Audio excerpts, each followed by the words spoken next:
Santé Canada confirme la contamination de 380 000 tests de dépistage.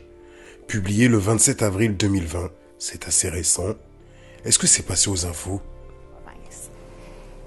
Mais ce qu'on apprend aujourd'hui, c'est que des milliers de dépistages reçus au Nouveau-Brunswick dans les derniers jours sont contaminés et ne peuvent donc pas être utilisés.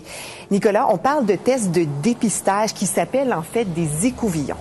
Voilà, ce sont des trousses de dépistage, vous l'avez dit, ces écouvillons. Donc, c'est une tige de 15 cm de long qui sert à aller chercher les sécrétions dans le nez pour aller chercher les cellules et ainsi faire des tests de la COVID-19.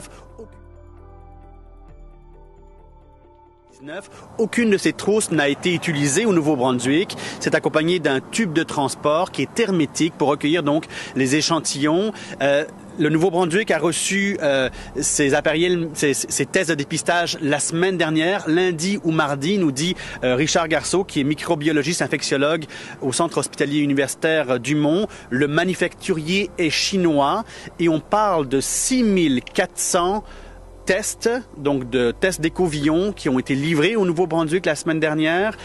320 000 au Canada, selon Richard Garceau, qui sont donc pour l'instant inutilisables. C'est important dans le contexte où ces écouvillons, il y a une pénurie au Canada pour l'instant.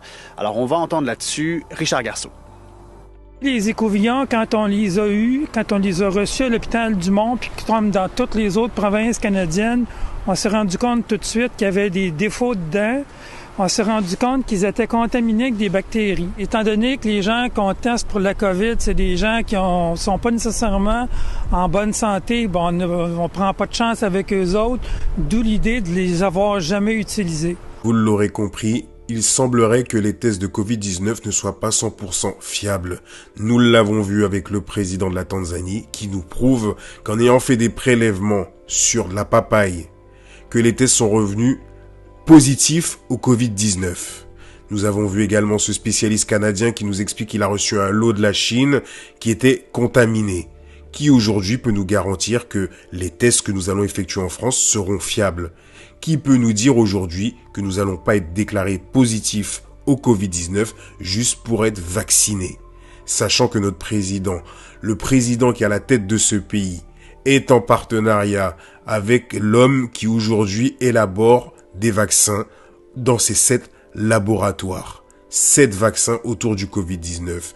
Ce même président qui aujourd'hui a ouvert ses portes à l'entreprise Microsoft pour stocker toutes nos informations, toutes nos données, tout ce qui concerne notre santé, ainsi que le Covid-19. Je vous laisse faire votre propre conclusion. Ce premier épisode des Chroniques du Marcus se termine.